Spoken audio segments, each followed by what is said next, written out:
से चैत्र नवरात्र की शुरुआत हो गई है। देश भर में मां के मंदिरों में दर्शन के लिए सुबह से ही भक्तों की लंबी कतारें लगी हुई हैं। हर भक्त देवी मां से आशीर्वाद पा लेना चाहता है। दिल्ली से लेकर बिहार और यूपी से लेकर कटरा तक देवी दरबार का ऐसा श्रृंगार किया गया है कि कोई भी मंत्रमुग्ध हो जाए। 9 दिनों तक मां दुर्गा के अलग अलग स्वरूपों की पूजा उपासना की जाती है। नवरात्र के पहले दिन मां शैलपुत्री की आराधना हुई। शुरू हो चुका है शक्ति की उपासना का महापर्व। मां दुर्गा के नव स्वरूप की आराधना में लीन हो चुके हैं भक्त। शेरावाली का वो सच्चे दरबार की जय। मान्यता है कि पहले दिन की पूजा से मां के 9 रूपों का आशीर्वाद मिल जाता है। यही वजह है कि नवरात्रि के पहले दिन भक्तों का सैलाब देवी मंदिरों में उमड़ पड़ा।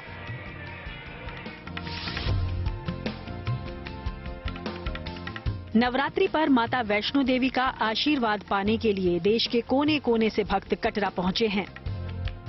चलो बुलावा आया है, माता ने बुलाया है। इस समय हम मौजूद हैं धर्मनगरी कटरा में और आज से नवरात्रि महापर्व की शुरुआत हो चुकी है। इसको लेकर यहाँ पर श्रद्धालुओं में खासा उत्साह है और आप देख सकते हैं कि देश भर से श्रद्धालु जो है भारी संख्या में आए हैं। जय माता की, जय से बोलो, जय माता की। आपका शुभ नाम? श्यामाचरण मिश्रा। कहाँ से आए हैं? नोएडा से भैया। अच्छा, नोएडा से। तो नवरात्रि के महापर्व पर दर्शनों के लिए आए हैं। मन में कितनी प्रसन्नता है, खुशी है? बहुत खुशी है। अच्छा। हाँ, बहुत प्रसन्न हूँ माता के दर्शन करके। माता बहुत देने वाली है, सबको बहुत दिया है। पहली बार आ रहे हैं? मैं करीब 4थी या 5वीं बार आ रहा हूँ। अच्छा, आप बताइए। मेरा नाम महेंद्र कुमार है, मैं दिल्ली से आया हूँ और मैं कम से कम जो है लगभग हर साल आते थे पहले, लेकिन इस साल कोविड के चक्कर में कई सालों बाद आए हैं। विद फैमिली आया हूँ मैं। अच्छा। हेलो, जय माता दी। बहुत अच्छा मजा आता है यहाँ पे, माता ने बहुत दिया। माता वैष्णो देवी दरबार को ऐसा सजाया गया है कि भक्त मंत्रमुग्ध हो गए। बहुत अच्छा लगा, बहुत शांति मिली, मन को बहुत संतुष्टि मिली। ऐसे नजर आया कि क्या दरबार जैसे स्वर्ग में आ गए हैं। ऐसा दृश्य हमने अपनी लाइफ में पहली बार देखा है, क्योंकि इस तरह का भव्य जो सजावट हुई है मैंने कभी लाइव में नहीं देखा। यहाँ की व्यवस्था अरेंजमेंट बहुत बढ़िया है और यहाँ की डेकोरेशन मैंने पहली बार ऐसी देखी नवरात्रों में। शायद मैंने कभी आज से पहले कभी देखी नहीं है। नवरात्रि के पहले दिन मां के शैलपुत्री स्वरूप की उपासना की गई। इस पावन मौके पर देवी मां का हर भक्त भक्ति में लीन दिखाई दिया। यहाँ विशेष महत्व है पूजा का, चैत्र नवरात्रि का। बहुत अच्छा लग रहा है और सारे मंदिरों में पूजा हो रहा है। देश भर में देवी दुर्गा की स्तुति हो रही है। नवरात्र की सभी तैयारियों के साथ देवी के पहले स्वरूप मां शैलपुत्री का ही आह्वान किया गया।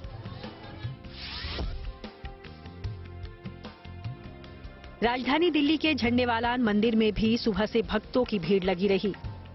झंडेवालान मंदिर को ऐसा सजाया गया है कि कोई भी मंत्रमुग्ध हो जाए।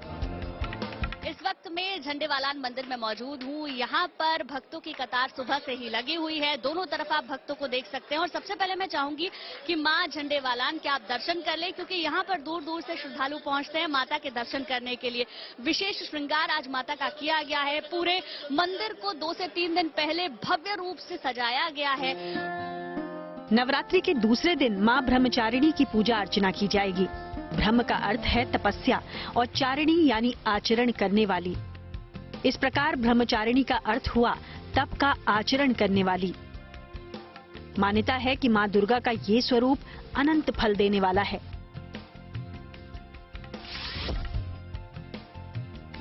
इस वक्त हम मौजूद हैं कालका मंदिर में और आप यहाँ पीछे पहले माता रानी के दर्शन करिए। कहते हैं माता को मनोकामना पूर्ण करने वाली देवी कहा जाता है। कालका मंदिर की अगर स्थापना की मैं बात करूं तो काफी पुराना है ये मंदिर और इसका जिक्र महाभारत काल में भी है। कहते हैं जो पांडव थे उन्होंने ये मंदिर बनवाया था और मनोकामना पूर्ण देवी कहा जाता है। एक शक्तिपीठ में आता है कालका मंदिर। अमूमन दिनों में भी यहाँ भक्तों की तादाद काफी होती है। हर तरफ माता के दरबार में रौनक ही रौनक। आस्था का सैलाब मंदिर मंदिर उमड़ रहा है। हर कोई माता की उपासना में रम जाना चाहता है। तस्वीरें झारखंड के रामगढ़ जिले में मौजूद छिन्नमस्तिका मंदिर की है, जहां सुबह से ही भक्त देवी के दर्शन के लिए उमड़ पड़े।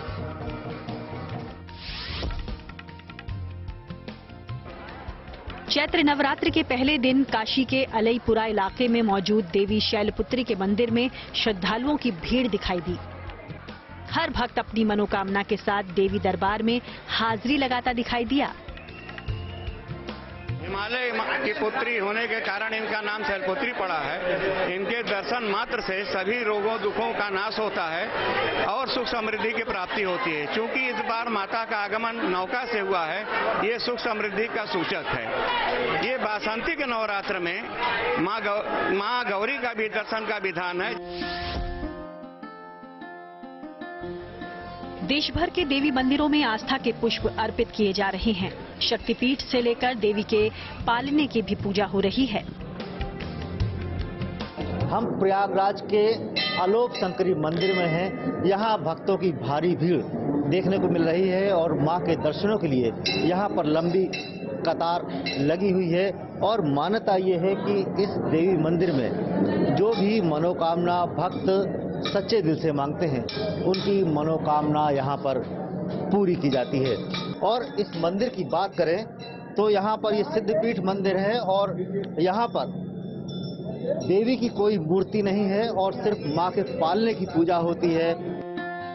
उत्तर से लेकर दक्षिण और पूरब से लेकर पश्चिम तक आस्था की गूंज सुनाई दे रही है। देवी की आराधना का ये पावन मौका जो है,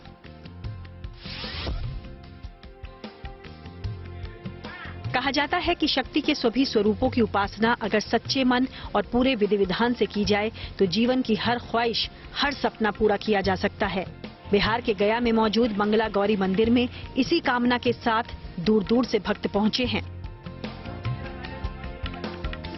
यह 51 शक्तिपीठों में एक शक्तिपीठ है। यह भगवती का जीता जागता मंदिर है। जो भी मांगते हैं, हम नौकरी चाकरी जो भी जिनको भी जो जाता मांगते हैं सब पूरा करते हैं। वैसे तो नवरात्रि के सभी दिन मनोकामनाओं की पूर्ति के लिए शुभ माने गए हैं, पर इन सभी दिनों की अपनी ही विशेषताएं होती हैं। Bureau report, good news today. देवी के भक्त अपने अपने तरीके से मां को प्रसन्न कर उनका आशीर्वाद पा लेना चाहते हैं। राजधानी दिल्ली से भक्तों की एक टोली माता वैष्णो देवी के दर्शन के लिए पैदल निकल पड़ी। 23 दिनों की यात्रा के बाद 18 भक्तों की टोली कटरा पहुंची। आज से नवरात्रि महापर्व की शुरुआत हो चुकी है और इस समय मैं मौजूद हूं धर्म नगरी कटरा में, जो कि बेस कैंप है माता वैष्णो देवी की यात्रा का। और यहां पर आप देख सकते हैं कि भक्तजन जो हैं देश भर से आए हैं। भारी भीड़ देखी जा सकती है, लंबी कतारें हैं। हम तो भैया दिल्ली से पैदल आए हैं। पैदल आए? हाँ जी। क्या नाम है आपका? मेरा नाम राजवीर। हम लोग 18 आदमी आए थे दिल्ली से पैदल। कितने दिन लगे? हमको 23 दिन लग गए। 23 दिन लगे? हाँ। तो थकान तो महसूस कुछ नहीं है, सब माता रानी की कृपा है। तो जय घोष कर जय माता दी। हाँ बिल्कुल, जय माता कर दी। ये हमने करीब 18 बंदे थे, दिल्ली से पैदल आए थे, जोत लेके पालकी वहीं भवन पे। थकावट तो नहीं महसूस हो रही? थकावट एक नाम की नहीं है, बिल्कुल भी। जय माता दी। जय माता दी। तो आप देखिए कि ये श्रद्धा है, ये डिवोशन है, ये आस्था है कि दिल्ली से पैदल चलकर यात्री आए हैं और अब आखिरकार वो यहाँ कटरा पहुंच चुके हैं। यात्रा इनकी प्रारंभ होने वाली है, इसको लेकर खासा उत्साह भी है। और अगर हम इंतजामों की बात करें, यहाँ पर जो प्रबंध किए हैं श्राइन बोर्ड ने, खासा प्रबंध किए हैं। और हाल ही में दुर्गा भवन का उद्घाटन हुआ है माता वैष्णो देवी भवन के समीप। वहाँ पर 3000 के करीब यात्रीगण ठहर सकते हैं और 2500 यात्री जो है निःशुल्क डॉर्मेट्रीज में रह सकते हैं। तो ये एक नई पहल है, श्राइन बोर्ड के जरिए एक नया भवन बनाया गया है। और वहां पर आप तस्वीरें देख सकते हैं त्रिकुट पर्वत की, और इसी त्रिकुट पर्वत पर मां वैष्णो देवी का दरबार है। नवरात्र के दूसरे दिन मां ब्रह्मचारिणी की पूजा अर्चना की जाती है। कहते हैं नवरात्र में मां ब्रह्मचारिणी की पूजा समस्त मनोकामनाओं को पूरा कर देती है। मां ब्रह्मचारिणी की पूजा होती कैसे है, क्या है पूजा का विधि विधान, ये बता रहे ज्योतिषाचार्य पंडित शैलेंद्र पांडे। नवरात्रि के दूसरे दिन नव दुर्गा के माता के ब्रह्मचारिणी स्वरूप की उपासना की जाती है। माता ब्रह्मचारिणी को ज्ञान की, तपस्या की और वैराग्य की देवी माना जाता है। कठोर साधना करने की वजह से और ब्रह्म में लीन रहने की वजह से इनको ब्रह्मचारिणी कहा जाता है। भगवान शिव को प्राप्त करने के संकल्प की कहानी है ये, और भगवान शिव को प्राप्त करने के लिए उन्होंने कठोर तपस्या की थी। एक ऐसा स्वरूप आया जब उनके अंदर ब्रह्म का अभिप्रकाश हुआ और उस स्वरूप को कहा गया माता ब्रह्मचारिणी। विद्यार्थियों के लिए और तपस्वियों के लिए इनकी पूजा बहुत ही शुभ फलदायी होती है। अगर आप विद्यार्थी हैं, आप साधना करते हैं, आप तपस्या करते हैं, तो आपको माता ब्रह्मचारिणी से प्रेरणा लेनी चाहिए और इनकी पूजा करनी चाहिए। माता ब्रह्मचारिणी वैराग्य की देवी हैं, ज्ञान की देवी हैं, और ज्ञान का जो रंग है, वैराग्य का जो रंग है, वो पीला, नारंगी या सफेद है। इसलिए श्वेत वस्त्र सबसे ज्यादा उत्तम होगा। महिलाओं को मैं कह सकता हूं कि वो पीला या नारंगी वस्त्र पहने। अगर पुरुष हैं, विद्यार्थी हैं, छात्र हैं, तो सफेद वस्त्र धारण करके माता ब्रह्मचारिणी की पूजा करिएगा। माता को सफेद वस्तुएं अर्पित करिएगा, जैसे मिश्री, शक्कर या पंचामृत। ज्ञान और वैराग्य का कोई भी मंत्र जपा जा सकता है जिससे विद्या, बुद्धि और वैराग्य की प्राप्ति हो। तो देश भर में उत्सव का माहौल है। चैत्र नवरात्र के साथ साथ हिंदू नववर्ष का शुभारंभ भी हो चुका है और साथ ही गुड़ी पड़वा का भी उत्सव मनाया जा रहा है। दक्षिण भारत में उगादी को लेकर भी लोगों में खासा उत्साह दिखाई दे रहा है।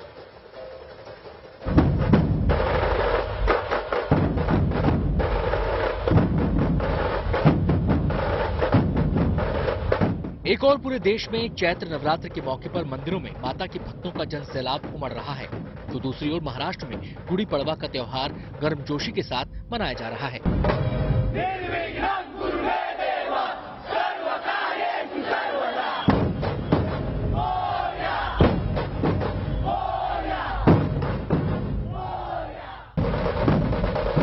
मुंबई की सड़कों पर गुड़ी पड़वा की जबरदस्त रौनक दिखाई दी। गुड़ी पड़वा के दिन लोग हिंदू नव संवत्सर का स्वागत करते हैं और नए साल का उत्सव मनाते हैं।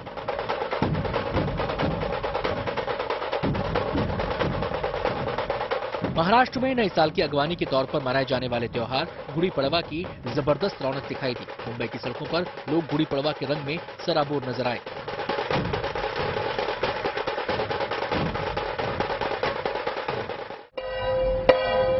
ढोल नगाड़ों के बीच लोगों ने हाथों में गुड़ी यानी पताका लेकर शोभा यात्रा निकाली। मुंबई के गिरगांव इलाके में सड़क पर एक विशाल और बेहद दिलकश रंगोली बनाई गई और इसी जगह से शानदार शोभा यात्रा निकाली गई।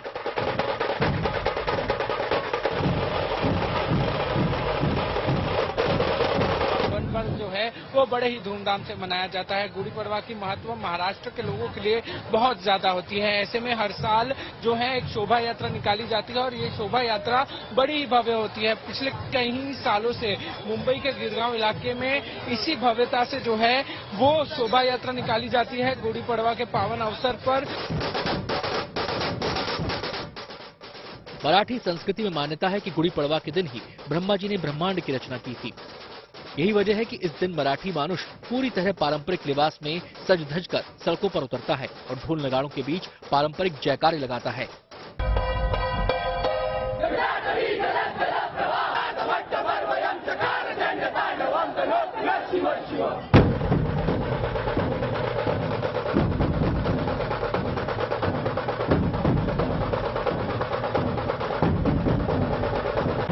गुड़ी पड़वा सेलिब्रेशन में पुरुषों के साथ महिलाएं भी बढ़ चढ़कर हिस्सा लेती हैं। पूरी तरह पारंपरिक पोशाक में महिलाएं शोभा यात्रा में शामिल होती हैं। इस बार की खास बात यह है कि महिलाओं ने शोभा यात्रा के साथ अपनी ओर से एक बाइक रैली निकाली। पारंपरिक लिबास में सज धज कर घर से निकली महिलाओं ने बाइक रैली में बढ़ चढ़कर हिस्सा लिया। ये बहुत ही खास त्योहार है। फिलहाल मैं तो गुजराती थी, शादी के पहले मेरी शादी हो गई है, तो अभी मैं महाराष्ट्र में शादी करके आई हूँ। तो ये भी मेरे लिए पहला ही साल है बुलेट रैली में। तो बहुत अच्छा लग रहा है। हर साल आती हूँ मैं यहाँ पे रैली में और सब मिलते हैं, सब दोस्त बचपन से लेकर अभी तक जितने दोस्त बने हैं सभी मिलते हैं हमको, तो बहुत अच्छा लगता है।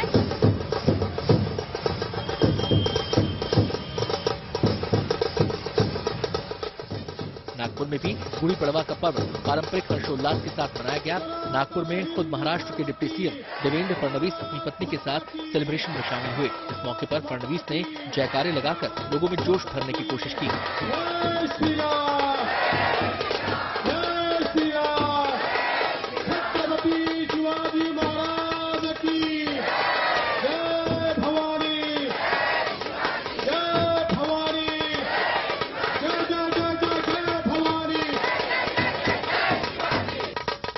गुड़ी पड़वा के मौके पर नागपुर में लोगों का उत्साह देखते ही बन रहा था।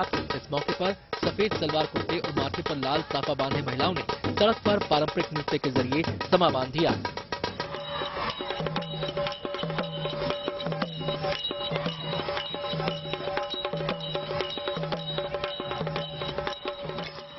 एक और महाराष्ट्र में जहां गुड़ी पड़वा का पर्व पूरे धूमधाम से मनाया गया, वहीं दूसरी ओर दक्षिण भारत में उगादी या संवत्सरदी युगादी का त्योहार मनाया जा रहा है। उगादी पर्व दक्षिण भारत के प्रमुख त्योहारों में से एक है। ये आंध्र प्रदेश, कर्नाटक, तेलंगाना और दक्षिण भारतीय राज्यों में नववर्ष के तौर पर मनाया जाता है।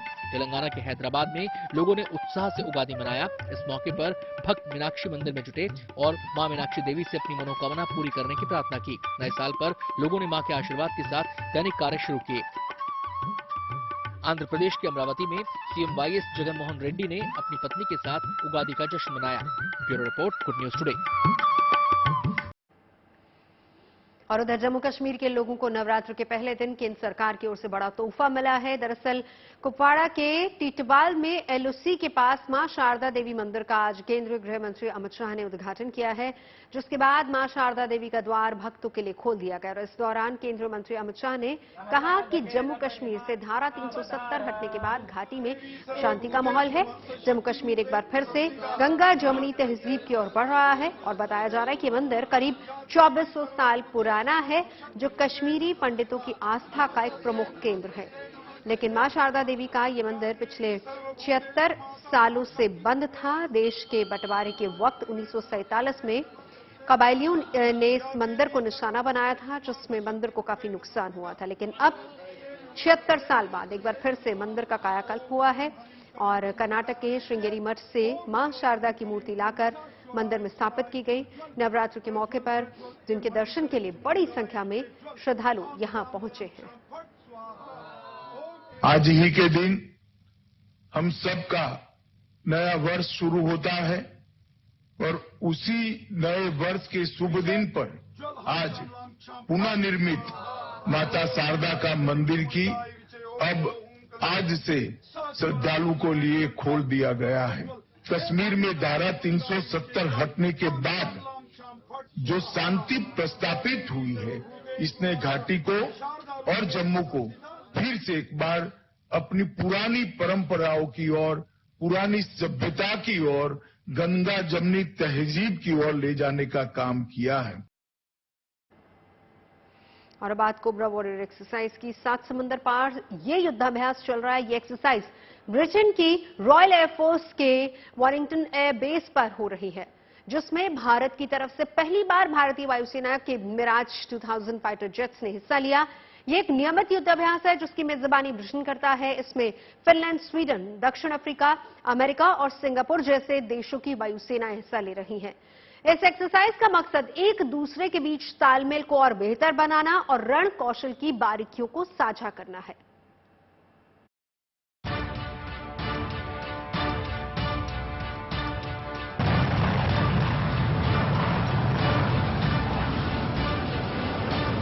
ब्रिटेन के आसमान में गरजते ये इंडियन एयरफोर्स के मिराज 2000 जो कोबरा वॉरियर नाम की इस एक्सरसाइज में हिस्सा लेने के लिए इन दिनों ब्रिटेन की रॉयल एयरफोर्स के वॉरिंगटन एयर बेस पर मौजूद हैं। फाइटर जेट मिराज 2000 लड़ाकू विमानों के साथ यहां भारतीय सेना का होना अद्भुत है, क्योंकि पहली बार भारतीय वायुसेना के 5 मिराज लड़ाकू विमानों ने इस युद्धाभ्यास में हिस्सा लिया।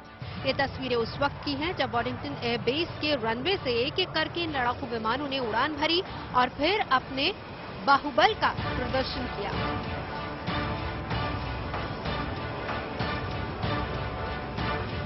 भारतीय वायुसेना भी यहां पर हिस्सा ले रही है। टोटल 100 एयर वॉरियर्स इस एक्सरसाइज का हिस्सा हैं। मिराज 2000 जो एयरक्राफ्ट है भारतीय वायुसेना को, उसको यहां लाया गया है। 5 मिराज आए हैं। 18 पायलट हैं भारतीय वायुसेना के इस एक्सरसाइज में।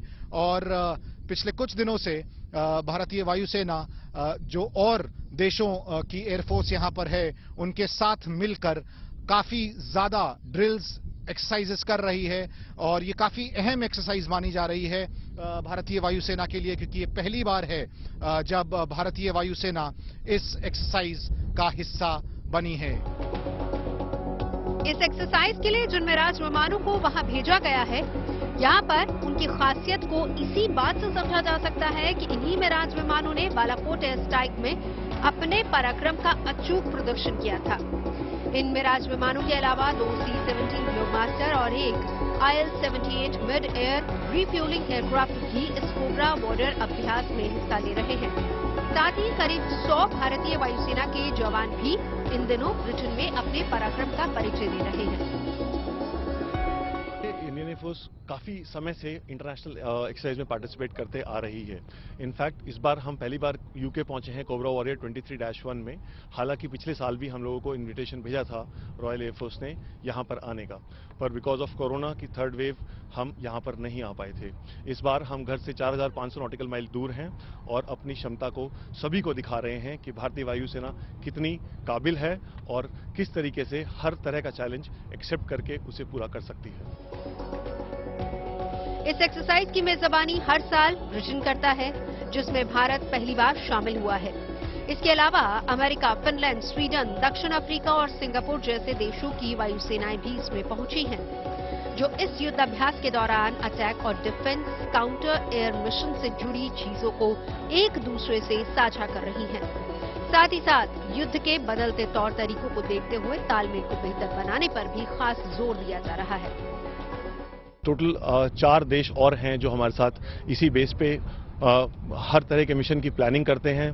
सो हर मिशन के लिए पूरा एक दिन प्लानिंग के लिए हम यूज़ करते हैं और अगले दिन उस मिशन को फ्लाई करते हैं। और उसके बाद उस मिशन में क्या क्या हुआ, किस किस ने क्या क्या काम किया और किसने क्या सीखा, ये पूरा डिटेल में डिस्कस करते हैं। अपने उसमें बोलें तो डिब्रीफ करते हैं इन पूरी डिटेल्स के साथ। सो ये एक बहुत ही अच्छा लर्निंग एक्सपीरियंस है, बिकॉज एयर कॉम्बैट बहुत ही चैलेंजिंग एनवायरनमेंट है। एयर कॉम्बैट में थोड़ी सी टेक्नोलॉजिकल एडवांसमेंट के साथ पूरी की पूरी कॉम्बैट बदल जाती है। जैसे पहले छोटी रेंज की मिसाइल होती थी, आज मिसाइल्स की रेंज करीबन 150 किलोमीटर दूर से हम मार गिराने की क्षमता रखते हैं। सो इस तरीके से सब साथ में अलग अलग प्लेटफॉर्म के साथ, अलग अलग एयरक्राफ्ट के साथ अलग अलग मिशन हम फ्लाई करते हैं। तो ये काफ़ी अच्छा लर्निंग है हम लोगों के लिए और हमारे एयर क्रू के लिए इस एक्सरसाइज में पार्टिसिपेट करना और सभी बाकी दूसरे देशों के जहाज के साथ ऑपरेट करना। ये युद्धाभ्यास 24 मार्च तक चलेगा, जिसमें हिस्सा ले रही 7 देशों की वायुसेनाएं हर दिन कुछ नया एक दूसरे से सीखेंगी। कोशिश यही है कि कोबरा वॉरियर एक्सरसाइज के जरिए अपने रणकौशल को और बेहतर किया जा सके। ब्रिटेन के वॉशिंगटन एयरबेस से अभिषेक भल्ला के साथ bureau report, good news today.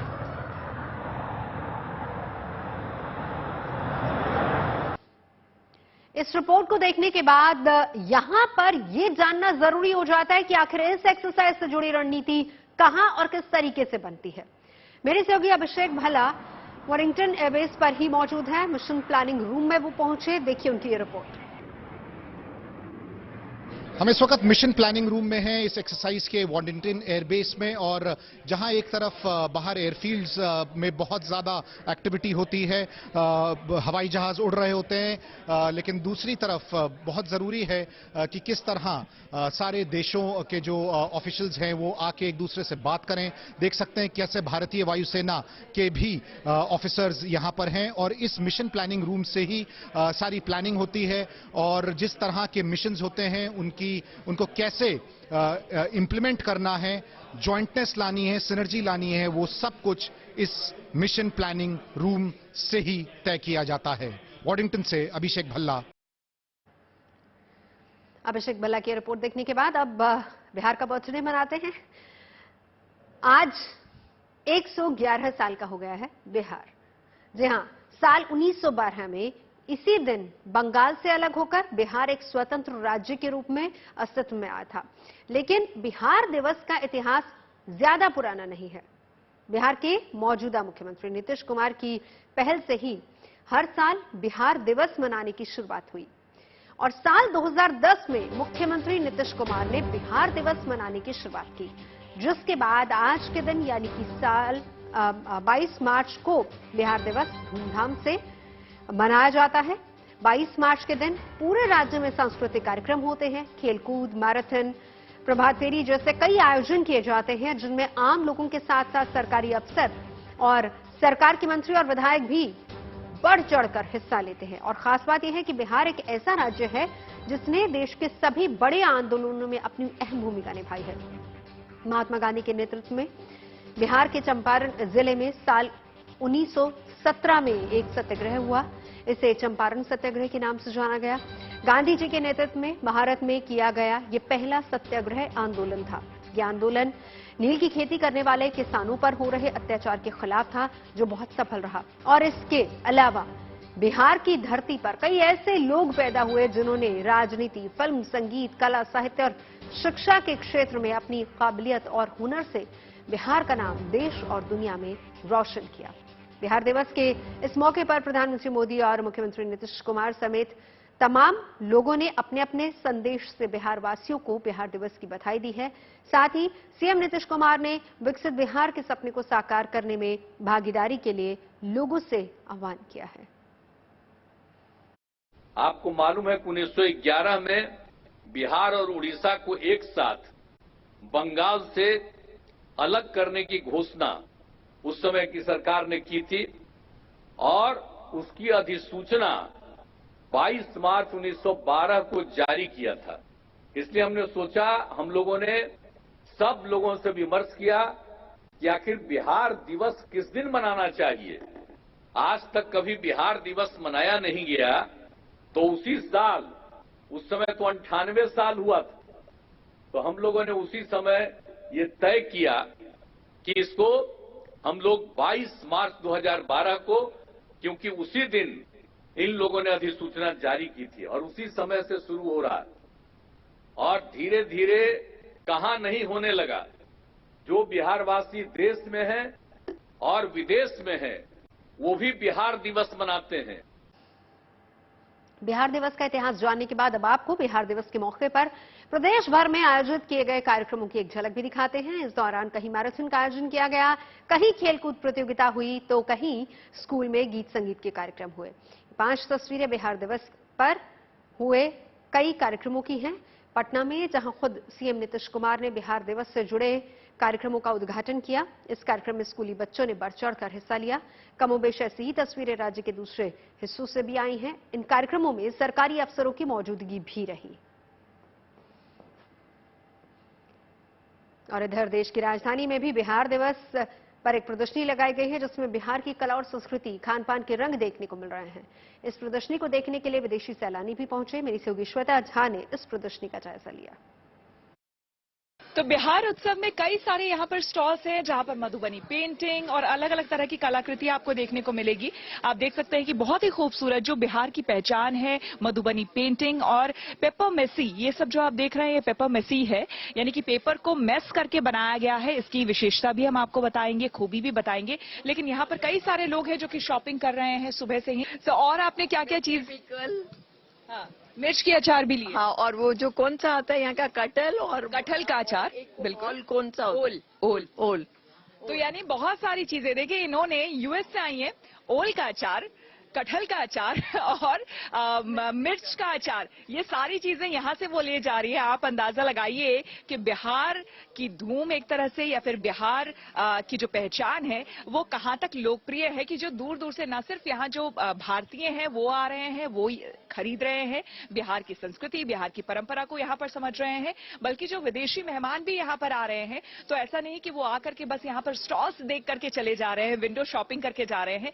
बहुत सारी चीजें, बहुत बहुत सारा सौगात अपने साथ वो लेकर के जा रहे हैं यूएस, और न सिर्फ भारत की उनको यहाँ पर याद दिलाएगा यूएस में, बल्कि खास करके ये राज्य बिहार जो अपने आप में हर तरह से समृद्ध है, वहां की भी याद, खूबसूरत यादें वो समेटे ले जा रहे हैं। मशरूम की टॉफी ये पहली बार यहाँ देखने को मिल रहा है और बहुत ही खूबसूरत। देखिए मिट्टी के इस छोटे से घड़े में इसे रखा गया है। इसकी जो पैकेजिंग भी की गई है बिल्कुल आपको ग्रामीण परिवेश की याद दिला देगा। और इसके अंदर मशरूम की टॉफी है। लगभग 120 स्टॉल यहाँ पर लगाए गए हैं।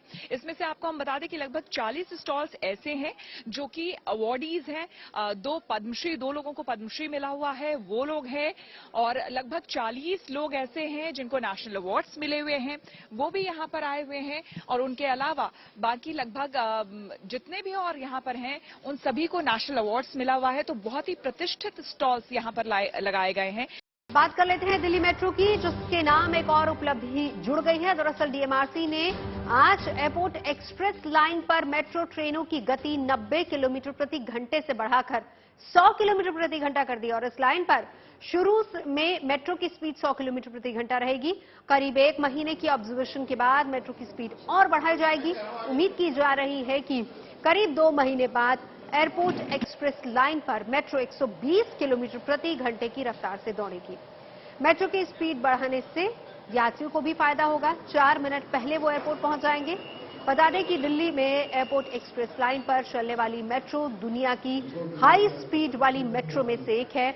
वहीं एयरपोर्ट लाइन पर मेट्रो की स्पीड बढ़ने से यात्रियों ने भी खुशी जाहिर की है। दिल्ली मेट्रो ने अपनी अचीवमेंट बुक में आज एक और चैप्टर ऐड कर दिया है। हम मौजूद हैं दिल्ली मेट्रो की एयरपोर्ट एक्सप्रेस लाइन मेट्रो में, और आज से ये मेट्रो 100 किलोमीटर प्रति घंटे की रफ्तार से आगे बढ़ेगी, अपनी यात्रा पूरी करेगी। आपको बता दें कि इसके पहले एयरपोर्ट एक्सप्रेस लाइन 90 किलोमीटर प्रति घंटे की रफ्तार से चलती थी, लेकिन आज इसे 100 किलोमीटर की रफ्तार में तब्दील कर दिया गया है। और ये सिर्फ स्पीड नहीं बढ़ी है, बल्कि इससे जो यात्री हैं उनका पूरा ट्रेवलिंग टाइम नई दिल्ली से लेकर एयरपोर्ट तक या फिर द्वारका सेक्टर 21 तक जो ट्रेवलिंग टाइम था लगभग 22 मिनट का, उसमें फिलहाल 1 मिनट की कमी होगी और अब ये यात्रा 21 मिनट में पूरी होगी। डेफिनेटली अच्छी बात है, टाइम कम लगेगा इसमें। और वैसे 100 है लेकिन काफी स्मूथ है, कोई ट्रेमर वगैरह नहीं है, कोई जर्क नहीं है। हमारे लिए सबसे बेनिफिट ये होगा कि टाइम से पहले पहुंच जाएंगे हम लोग।